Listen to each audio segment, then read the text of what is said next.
Holy Mountain, I thought, was the one song that maybe wasn't a God song, if I were to go down that. But it's sort of, I thought it was a lot about letting, I guess I think love will save you. Yeah, I mean, that's sort of that. You know? And the I love idea, it. love for yourself, love for other people, love for everything around you. And it's really the only thing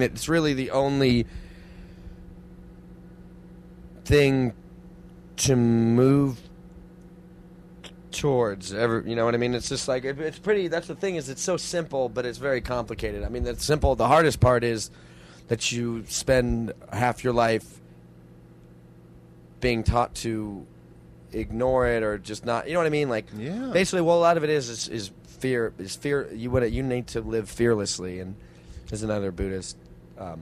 I'll say this is a Buddhist thing, buddyist thing. This is Tibetan. I mean, Tibetan Buddhism, an unexamined life isn't worth living, which I've certainly heard before. Yeah, that's I think that's so beautiful, though. I forget who said that. But That's I don't care how many people say it. I've heard it a zillion times, and I still need to hear it. Yeah. I still need to hear it, and it's like, I swear I could tattoo it on my inner hand and slap it on my head every day.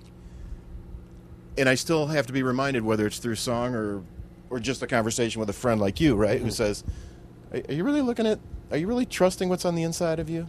Me? You know? Yeah. I mean, I'm saying. That's yeah. what I'm asking myself. Yeah. Because it's so easy to get busy in life. Well, everybody has an inner dialogue with themselves, and what I've learned through Buddhism is about stopping the inner dialogue. The inner dialogue is an illusion.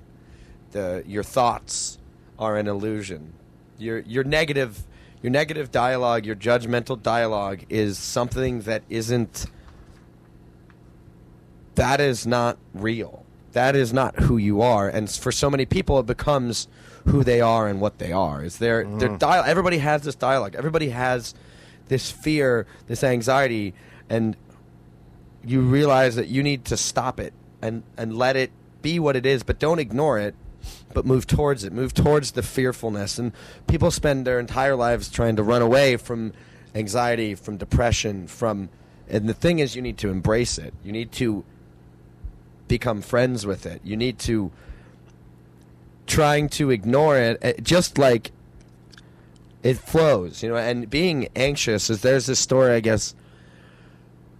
I've just been reading a lot of Buddhism stuff, so there's a story that I guess this one woman said to her spiritual teacher, and she was like, I have anxiety and I'm struggling with panic attacks, and he said, I know what that is, and he gave it a name. He called it blah blah blah bliss, and he was like, this is just another form of being alive. It's not a negative. It's just another way to be alive. It's not, and that's really embracing. It's just another way to remind you that you're alive. It's another anxiety, and the only way to deal with anxiety is to embrace it and let it,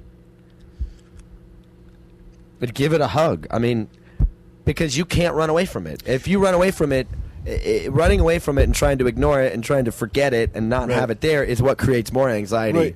Right, but let's say we're buddies, buddy, and I see you going through this really anxious time. What I want to do as a friend is to come up to you and go, don't worry about it. Let go of all the anxiety. Forget it. Instead of saying, embrace this, man. Well, like, what is your anxiety? And go towards it. And it's all rooted in the fact that you're basically trying to hold on to something that isn't real. Anxiety is the fear of what could happen, which is why...